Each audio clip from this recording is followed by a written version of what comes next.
Hello दोस्तों, स्वागत है आप सभी का हमारे YouTube चैनल सत्येंद्र गुरुजी में। दोस्तों, आज के इस वीडियो में हम लोग पढ़ेंगे रीजनिंग पार्ट 2, जो आने वाले सभी परीक्षाओं के लिए काफ़ी इम्पोर्टेंट होने वाला है। इसीलिए आप लोग वीडियो के अंत तक जरूर बने रहिए, क्योंकि इसमें हमने 6 मोस्ट इम्पोर्टेंट प्रश्न जो सभी एग्जाम का प्रीवियस पेपर है ना, उसी को शामिल किया हूँ। ठीक है, तो चलिए शुरू करते हैं प्रश्न संख्या 1 से। ठीक है मेरे दोस्त, आपका पहला क्वेश्चन क्या कह रहा है उसके बारे में हम लोग देखेंगे और शुरू करते हैं आज। ठीक है, पहला क्वेश्चन दिया है, क्या ध्यान से देखेंगे। कह रहा है दिए गए विकल्पों में से संबंधित संख्या को चुनिए। यहाँ पर जो हमारे पास क्वेश्चन दिया है, ये क्वेश्चन मार्क के स्थान पर कौन सा नंबर आएगा यही बताना है। यहाँ पर कौन सा लॉजिक लगेगा मेरे दोस्त, ध्यान से देखो। हम आपको एक बात बताते हैं, बहुत सारे दोस्त होंगे ना, वो क्या सोच रहे होंगे कि 9 को 91 बनाना है। बड़ा ही आसान है।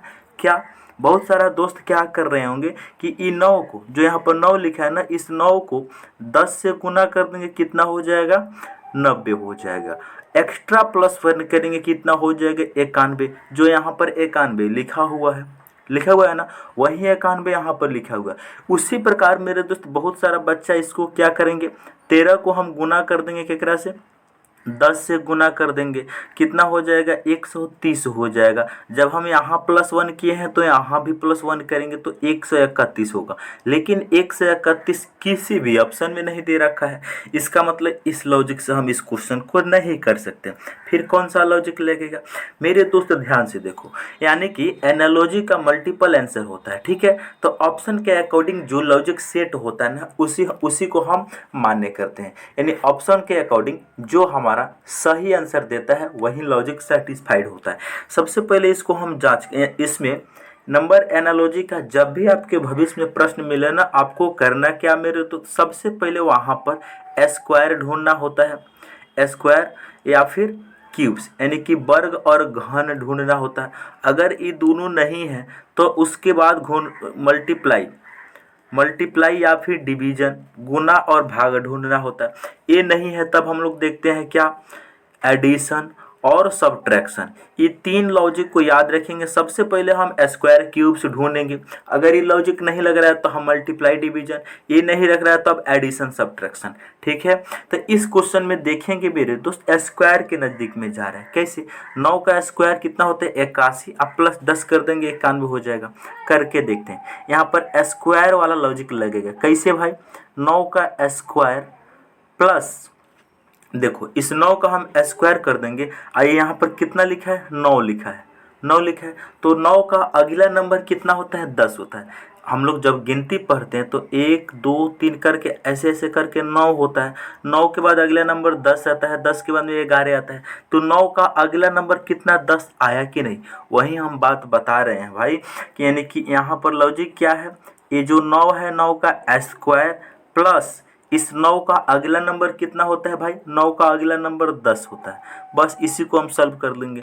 9 का स्क्वायर हो जाएगा 81, अब प्लस 10 इसमें हम ऐड करेंगे, कितना बन जाएगा, 91 बनेगा। यही 91 को यहाँ पर लिखा गया है। लॉजिक समझ में आया। जब लॉजिक समझ में आ गया तो यहाँ पर भी सेम करेंगे। यहाँ पर क्या करेंगे भाई, 13 का हम लोग करेंगे स्क्वायर प्लस 13 का अगला नंबर कितना होता है भाई, 13 का अगला नंबर होता है 14।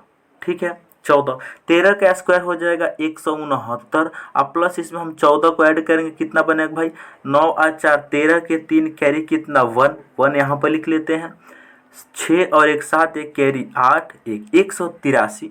183 ऑप्शन नंबर ए में दिया है, तो इस क्वेश्चन का राइट आंसर ऑप्शन ए होगा सही। ठीक है दोस्त, कैसे करना है, उम्मीद है कि आप इस क्वेश्चन को जरूर समझ लिए होंगे। कुछ भी नहीं, यहाँ पर लॉजिक क्या था, बस इस नंबर का स्क्वायर करो, एक अगला नंबर जोड़ दे, 91 बनेगा। उसी प्रकार इसका स्क्वायर करो, एक अगला नंबर को जोड़ दे, सेम प्रोसेस। ठीक है, आगे बढ़ा जाए। चलिए सवाल नंबर 2 नंबर सवाल है, दिए गए विकल्पों में से लुप्त पद ज्ञात कीजिए। बहुत बढ़िया क्वेश्चन है। यहाँ पर कहाँ पर लुप्त पद है, यहाँ पर लुप्त संख्या दिया गया है। ठीक है भाई, इनके स्थान पर कौन सा नंबर आएगा यही बताना है। सबसे पहले देखेंगे यहाँ पर लॉजिक क्या लगेगा भाई, देखो ध्यान से, यहाँ पर लॉजिक क्या लगेगा। यहाँ पर लॉजिक ढूंढो। यहाँ पर हम लोग देखेंगे जैसे यहाँ पर फर्स्ट आकृति दिया है ना, इसमें एक क्वेश्चन मार्क का वैल्यू निकालना है, बीच वाला नंबर कैसे है इसी को जांचेंगे। यहाँ पर सेकेंड जो आकृति यहाँ पर बीच में एक कैसे है इसको पता लगाओ। इसको कैसे पता लगाओगे दोस्त, देखो ध्यान से, आमने सामने जो भी यहाँ पर नंबर लिखा गया है ना, ये आमने सामने जो नंबर लिखा है इनके बीच में तुम क्या करो, यहाँ पर क्या है 5 है, यहाँ पर क्या है 6 है, ठीक है, इन दोनों को गुना करो। अच्छा यहाँ पर कितना है, गुना नहीं जोड़ दो, यहाँ पर 4 है, यहाँ पर 7 है, इन दोनों को जोड़कर अंतर निकाल दो, बात खत्म। अंतर निकालो, आमने सामने को आपस में जोड़ दो, 5 और 6 कितना हो जाएगा भाई, 11 हो जाएगा, बहुत बढ़िया। अच्छा यहाँ पर कितना है 4 और 7, इनको जोड़ेंगे तो कितना हो जाएगा, 5 में 6 को जोड़ेंगे तो 11। उसी प्रकार 7 और 4 कितना हो जाएगा 11। इन दोनों का अंतर यानी दोनों को घटाएंगे तो कितना मिलेगा भाई, 0 मिलेगा। वहीं बीच में 0 लिखा गया।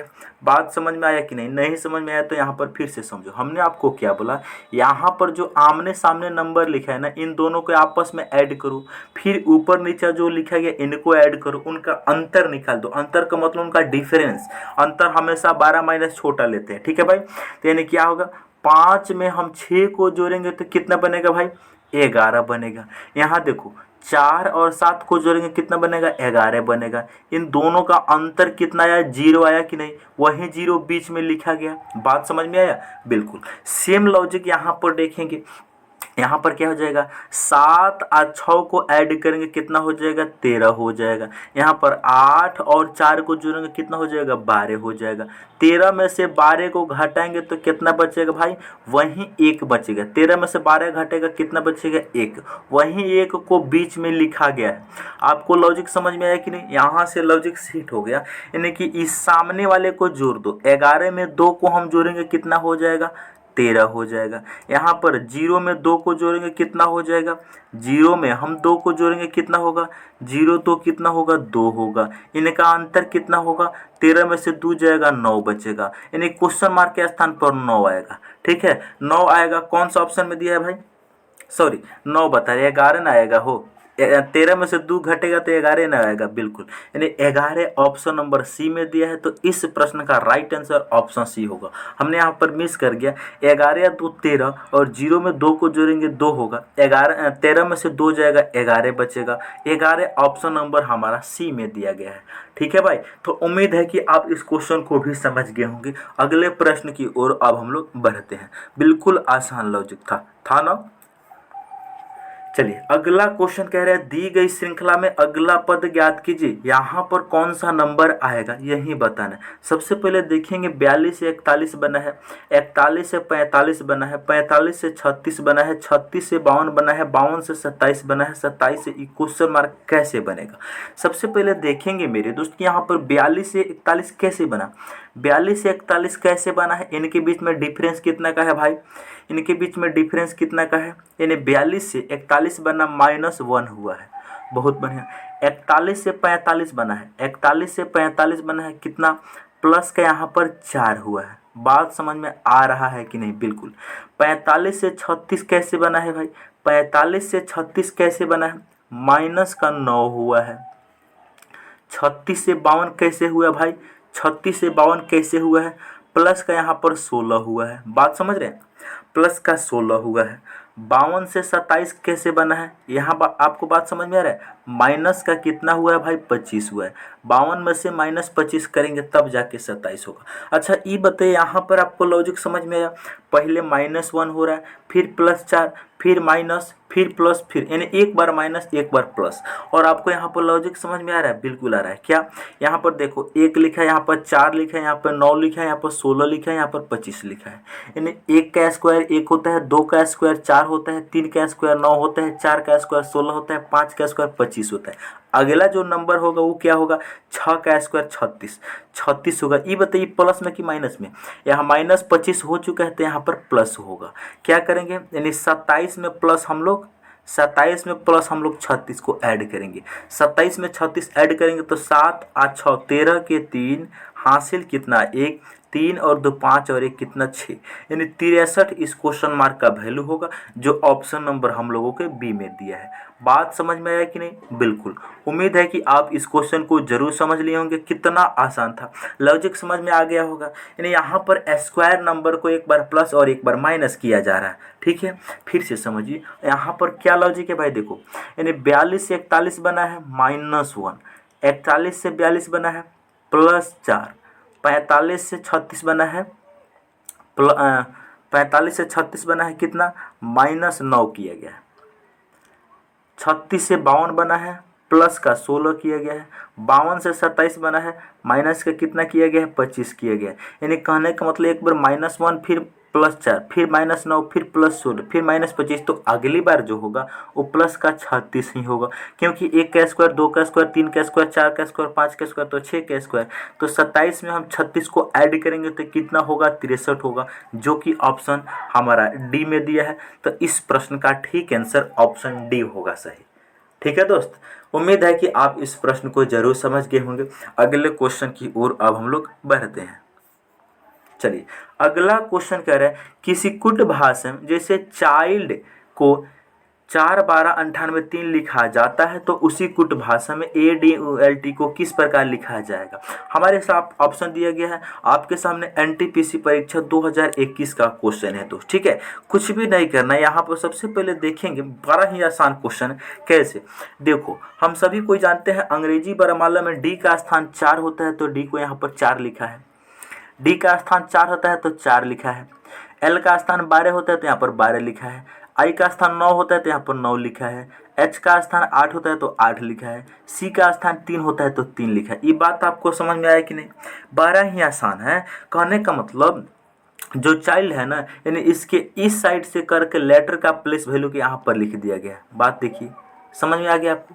समझ में आया कि नहीं? फिर से समझाइए, हम आपको क्या बताना चाह रहे हैं। डी का स्थान अंग्रेजी वर्णमाला में 4 होता है, उसी 4 को यहाँ पर लिखा है। डी का स्थान 4 होता है, उसी 4 को लिखा है। एल का 12 होता है, उसी 12 को लिखा है। आई का 9 होता है, उसी 9 लिखा है। एच का 8 होता है, 8 को लिखा है। एच का होता है 8 तो 8 को यहाँ पर लिखा है। सी का होता है 3, उसी 3 को यहाँ पर लिखा है। कहने का मतलब यहाँ से लॉजिक सेट हो गया। यहाँ पर डी से इस प्रकार करके और यहाँ पर इस प्रकार करके इनका लेटर का प्लेस वैल्यू को ही लिख दिया है। हमारे पास क्या है, यहाँ पर ADULT है, तो इसको हम क्या करेंगे, पीछे से हम भी नंबरिंग कर देंगे। तो सबसे पहले आएगा कौन, टी आएगा। टी का स्थान अंग्रेजी वर्णमाला में 20 होता है। इसके बाद आएगा एल, एल का स्थान अंग्रेजी वर्णमाला में 12 होता है। उसके बाद आएगा यू, यू का स्थान अंग्रेजी वर्णमाला में 21 होता है। उसके बाद आएगा डी, डी का स्थान अंग्रेजी वर्णमाला में 4 होता है। ए का स्थान अंग्रेजी वर्णमाला में 1 होता है। तो 20 12 21 किस ऑप्शन में है, 20 12 21 41, ऑप्शन नंबर डी इस प्रश्न का राइट आंसर होगा। कितना आसान है भाई, आप लोग बात को समझे हैं कि नहीं समझे? बिल्कुल, एक बार और समझिए। यहाँ पर क्या है, चाइल्ड का कोड किया गया है इतना से, तो इसका कोड क्या होगा, कुछ भी नहीं है। केवल चाइल्ड का लेटर का प्लेस वैल्यू ऐसे है ना, इनको ऐसे लिख दिया है उलट के, यानी पीछे से इसका नंबरिंग किया है, पीछे से नंबरिंग करके सीधा लिख दिया है। बस उसी प्रकार यहाँ पर ADULT का हम कोड कर देंगे। इसमें सबसे पहले टी आएगा, इसको जब हम इस साइड से चलेंगे तो टी आएगा। टी का स्थान 20, उसके बाद एल, एल का स्थान 12, उसके बाद यू, यू का स्थान 21, उसके बाद डी, डी का स्थान 4, उसके बाद ए, ए का स्थान 1, यानी 20 12 21 41, ऑप्शन डी सही इस क्वेश्चन का सही जवाब ऑप्शन डी होगा। ठीक है दोस्त, तो उम्मीद है कि आप इस प्रश्न को जरूर समझ गए होंगे। अगले प्रश्न की ओर हम लोग बढ़ते हैं। चलिए अगला क्वेश्चन है, यदि आज मंगलवार है, बहुत बढ़िया, आज से 64वां दिन कौन सा दिन होगा। NTPC का पूछा हुआ क्वेश्चन है। क्या क्वेश्चन बोल रहा है, आज मंगलवार है तो आज से 64वां दिन कौन सा दिन होगा। मेरे दोस्त 64वां दिन का मतलब क्या होता है, जो 63 दिन बीत चुका होता है, जो आने वाला अगला दिन होता है वही ना 64वां दिन होगा हो। तो यानी 63 + 1 हो जाएगा कितना, 64, यानी 64वां दिन 63 दिन खत्म हो जाने के बाद जो दिन आएगा वही दिन होगा। तो सबसे पहले देखो यहाँ पर ध्यान से, आप लोग क्या करो, 64 में तुम विषम दिन निकालो। विषम दिन हम लोग कैसे निकालते हैं, 7 से भाग देकर निकालते हैं। तो यहाँ पर क्या करेंगे, हम 64 को भागा देंगे 7 से, ठीक है, तो 7 नामा 63, 9 बार में जाएगा, यानी एक क्या बचेगा भाई, शेष बचेगा। एक क्या बचा, एक हमारा शेष बचा। अच्छा, 7 के शेषफल को ही विषम दिन कहा जाता है, 7 के शेषफल को ही विषम दिन कहा जाता है। तो आज मंगलवार है और 64वां दिन कौन सा होगा, यानी 63 दिन बाद जो 64वां दिन होगा वो कौन सा दिन होगा, तो एक रिमाइंडर आया है इसमें, जब हमने निकाला है तो एक रिमाइंडर आया है। तो ये रिमाइंडर, ये बताइए कैलेंडर में हम लोग आगे जा रहे हैं कि पीछे जा रहे हैं। मेरे दोस्त हम लोग कैलेंडर में आगे जा रहे हैं, 64 दिन बाद जा रहे हैं। 64वां दिन कौन सा दिन होगा, यानी 63 दिन बाद, यानी कि 64वां दिन हम लोग कैलेंडर में आगे जा रहे हैं। तो यहाँ पर जो एक विषम दिन है ना, बस इस मंगलवार में इसको ऐड कर दो। मंगलवार में एक ऐड करोगे तो बुधवार, ऑप्शन नंबर डी इसका राइट आंसर होगा। अगर हम लोग कैलेंडर में पीछे जाते तो हम निकालेंगे और डेज को माइनस करते, ठीक है। फिर एक बार और समझिए, हमने आपको क्या बताया है, यानी 64वां दिन जो 63 दिन बाद आता है, तो सबसे पहले 64 में हम 7 से भाग देके इसका शेषफल निकालेंगे। तो 7 से भागा देंगे तो 7 नामा 63 होगा, एक बचा शेष।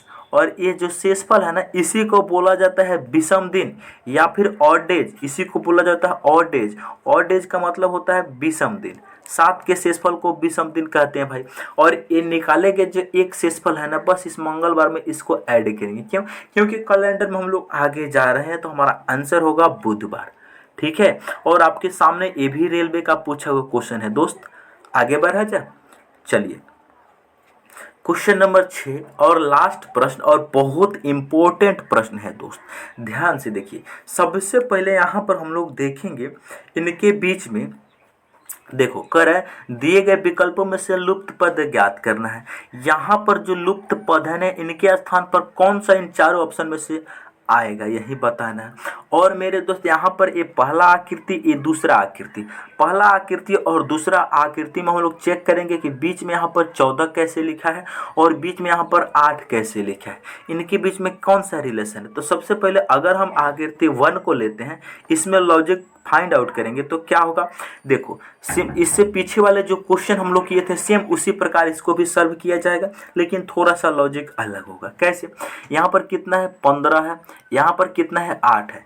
आमने सामने जो भी नंबर लिखा है बस इसमें इसको घाटा लेना है, ठीक है। यानी 15, यहाँ पर क्या है 15, 15 में से इस 8 को घटाएंगे कितना बचेगा, 7 बचेगा।